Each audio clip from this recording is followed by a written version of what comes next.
নিজের ছেলেকে আব্বু এবং মেয়েকে আম্মু সম্বোধন করে ডাকা যাবে কিনা, খাওয়ার সময় সালাম দেওয়া যাবে কিনা, ঘুষ দিয়ে চাকরি নিলে সারা জীবনের ইনকাম কি ঘুষের টাকার মতো হয়ে যাবে, আমার মেয়ের বয়স 3 বছর, সে আমার নামাজের আদায়ের সময় বারবার সামনে আসে, তাতে কি গুনাহ হবে, আমার নামাজ নষ্ট হবে কিনা। আমাদের দেশ সচরাচর দেখা যায় মৃত ব্যক্তিকে গোসল দেওয়ার পর গোসল দেওয়ার স্থানে 41 দিন পর্যন্ত কাউকে যেতে মানা করা হয়, সেখানে সন্ধ্যাবেলা 41 দিন পর্যন্ত আগরবাতি বা মোমবাতি জ্বালানো হয়, এটা কি শরীয়ত সম্মত? মৃত ব্যক্তির জন্য দোয়া করার সুন্নাহ পদ্ধতি কি? আবেগের বশে ফোনে দুজন কবুল বলে ফেলেছি, আমাদের কি বিয়ে হয়ে গিয়েছে, চোখের পাতায় আইলাইনার দেওয়া জায়েজ হবে কিনা, আমার ছোট বাচ্চা ঘন ঘন দুধ বমি করে, ছোট বাচ্চার এই বমি গায়ে লাগলে সে কাপড় কি নামাজ হবে, নামাজে দাঁড়ানোর পর নাকি ডান পায়ের বুড়ো আঙ্গুল নাড়ানো যায় না, এটা কি সত্য?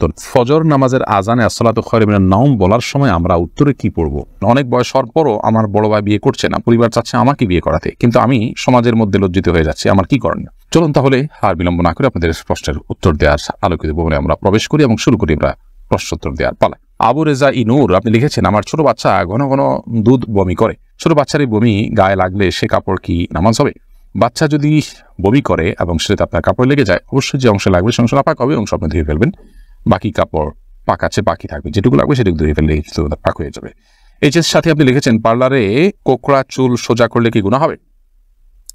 কোকড়া চুল আপনার যদি মনে করেন যে এটা আপনার সৃষ্টিগত একটা সমস্যা, আপনার একটা রোগের মতো অস্বাভাবিকতা আছে এর মধ্যে, তাহলে সেক্ষেত্রে এটা সোজা করার জন্য আপনি চেষ্টা করলেন এবং ব্যবস্থা নিলেন, তাতে ইনশাআল্লাহ গুনাহ হবে না। রেজাউল আমিন আপনি লিখেছেন, অনেক বয়স হওয়ার পরও আমার বড় ভাই বিয়ে করছে না, পরিবার চাচ্ছে আমাকে বিয়ে করাতে, কিন্তু আমি সমাজের মধ্যে লজ্জিত হয়ে যাচ্ছি, আমার কি করণীয়? লজ্জিত হওয়ার কিছু নেই, বিয়ে বড় ভাইয়ের আগে ছোট ভাই করলে যে কোনো গুনাহ হয় এরকম না, এটাকে দোষণীয় মনে করাটা আমাদের সমাজের ত্রুটি, বরং অতএব সমাজের ভুল ভাঙার চেষ্টা করাটা দোষণীয় কিছু না। আপনার পরিবার যে আপনাকে বিয়ে করতে চাচ্ছে এটাই তো শুকর আদায় করার মতো বিষয়। যে অনেক পরিবার তো বড় ভাই বিয়ে না করলে ছোট ভাইকে আটকে রাখেন, আপনার বড় আটকাচ্ছে না, আমার মনে হয় আপনার বিয়ে করতে আগ্রহী হওয়া উচিত। নারুজ্জামান সরকার এর থেকে আপনি লিখেছেন, ঘুষ দিয়ে চাকরি নিলে সারা জীবনের ইনকাম কি ঘুষের টাকার মতো হয়ে যাবে? না, ঘুষের টাকা দিয়ে ঘুষ দিয়ে যদি চাকরি নেন, চাকরিটা যদি হালাল হয় তাহলে আপনার সারা জীবনের ইনকামটাই হারাম হয়ে যাবে, সেরকম না। তবে ঘুষ দিয়ে চাকরি দিয়ে যে অন্যায় করেছেন সেটুকু আপনি হারাম কাজ করেছেন এবং তার জন্য আল্লাহর কাছে আপনাকে তওবা করতে হবে, ইস্তিগফার করতে হবে এবং গুনাহ থেকে বেরিয়ে আসার জন্য চেষ্টা করতে হবে। পরবর্তী যেন আর কখনো না হয় বলে সে চেষ্টা করতে হবে, কিন্তু পরবর্তীর উপার্জনগুলো আপনার এর কারণে সবগুলো হারাম হয়ে যাবে না।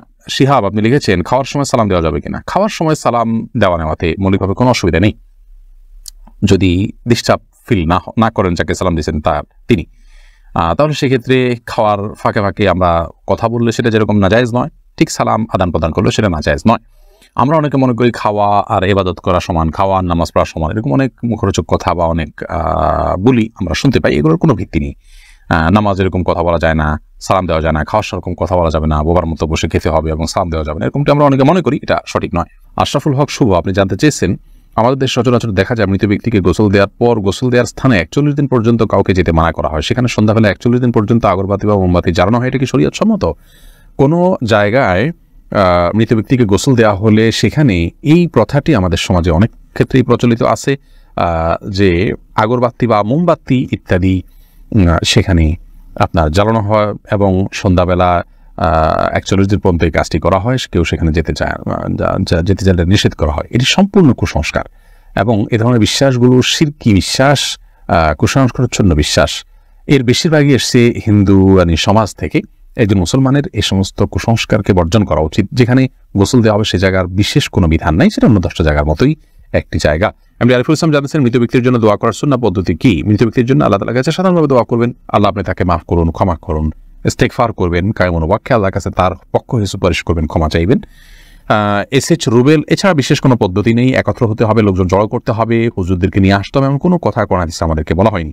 আমির আনুর আপনি লিখেছেন, চোখের পাতায় আইলাইনার দেওয়া জায়েজ হবে কিনা? আপনি আইলাইনার যদি দেন বা সাজসজ্জার জন্য দেন তাহলে সেক্ষেত্রে চোখের সৌন্দর্য বৃদ্ধি করার উদ্দেশ্যে দিতে পারেন, স্বামী থাকলে স্বামীকে প্রদর্শন করবার জন্য, কিংবা মাহারামদের সামনে শুধুমাত্র এটি প্রদর্শিত হবে।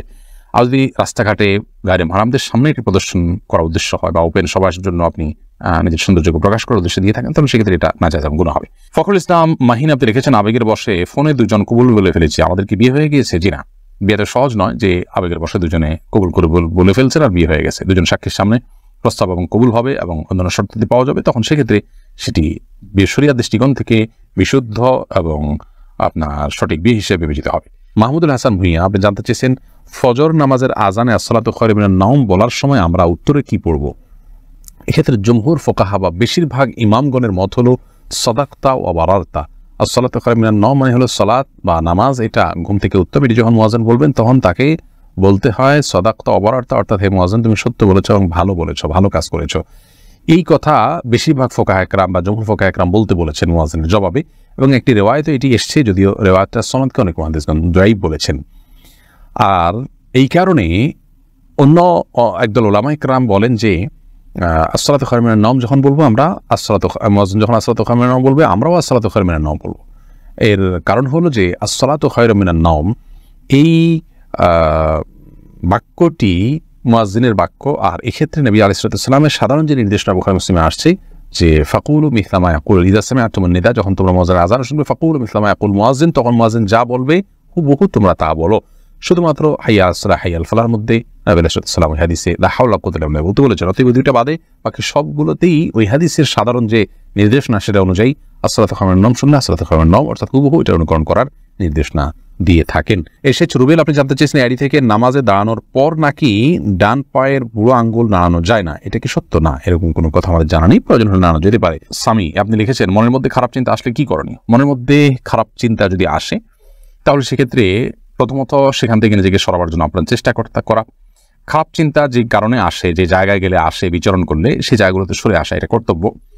আর আল্লাহ সম্পর্কে, আখিরাত সম্পর্কে বাজে চিন্তা ইত্যাদি অনেক সময় আসে, এরকম আসলে তাহলে সেক্ষেত্রে বাম দিকে 3 বার প্রতীকী থুতু ফেলে থু এভাবে 3 বার প্রতীকী থুতু ফেলা এবং আমানতু বিল্লাহি ওয়া রাসূলিহি পড়া এবং আউযু বিল্লাহি মিনাশ শাইতানির রাজিম পড়া, এগুলোর মাধ্যমে ইনশাআল্লাহ বিদিনিল্লাহ আমরা মনের বাজে চিন্তাকে দূর করার চেষ্টা করতে পারি। করিম বেগম লিখেছেন আমার মেয়ের বয়স 3 বছর, সে আমার নামাজের আদায়ের সময় বারবার সামনে আসে, তাতে কি গুনাহ হবে? আমার নামাজ নষ্ট হবে কিনা? না, আপনার গুনাহ হবে না এবং আপনার নামাজ নষ্ট হবে না। তবে ছোট বাচ্চা আপনার নামাজের খুব বেশি সমস্যা তৈরি করবে এরকম মনে হলে অন্য কেউ থাকলে তাদেরকে দিয়ে তাকে ধরে রাখার বা তাকে নিয়ন্ত্রণ করার ন্যূনতম চেষ্টা করা উচিত। আব্দুর রহমান জানতে চেয়েছেন আমি একজন দর্জি, মহিলাদের পোশাক তৈরি করি, আমি যদি কোনো মহিলাকে তার ইচ্ছা মতো ডিজাইন জামা বানিয়ে দেই আর সে যদি সেটা পরে বেগানা পুরুষের সামনে যায়, দিকে আমার পাপ হবে? যদি এমন হয় যে পোশাকটা বানানোই হচ্ছে পাপের কাজের জন্য আপনি জানেন, তাহলে সেক্ষেত্রে তাকে সহায়তা হবে তার সেটা তৈরি করে দিলে। সেজন্য এটি তৈরি করার ক্ষেত্রে আপনি ডিনাই করা উচিত, এতটুকু ইখতিয়ার অধিকার আপনার থাকা উচিত এবং ইমানি গায়রত যেটাকে বলে, ইমানি আত্মসম্মান বোধ সেটা আপনার থাকা উচিত। আর যদি এই লেভেলের সমস্যা না হয়, বরং এটা তিনি বাসায় পড়তে পারেন, তার স্বামীর সামনে পড়তে পারেন, বাহিরে পড়তে পারেন, কি করবেন আপনি জানেন না, তাহলে আপনি খুঁচিয়ে তাকে জিজ্ঞেস করার কোনো প্রয়োজন নেই এবং এর কারণে আপনার গুনাহ হবে না। তিনি যদি এটাকে অন্যায় কাজে ব্যবহার করেন ইনশাআল্লাহ আপনার গুনাহ হবে না। এস এ হাবিব আপনার প্রশ্নটি আপনি লিখেছেন নিজের ছেলেকে আব্বু এবং মেয়েকে আম্মু সম্বোধন করে ডাকা যাবে কিনা? স্নেহের জায়গা থেকে বা মমতা করে তাদেরকে আব্বু বা আম্মু ডাকে কোনো অসুবিধা নেই, এটার উপকার্থে আব্বু আম্মু ডাকা হয়। আব্বু আম্মু ডাকার মানে এই না যে আমার কাগজে কলমে জন্মদাতা পিতা বা মাতা হিসেবে তাদেরকে ঘোষণা দিলাম, এরকম তো আর কেউ করে না। অতএব স্নেহের বসে তাদেরকে আব্বু কিংবা আম্মু ডাকাতে কোনো সমস্যা নেই।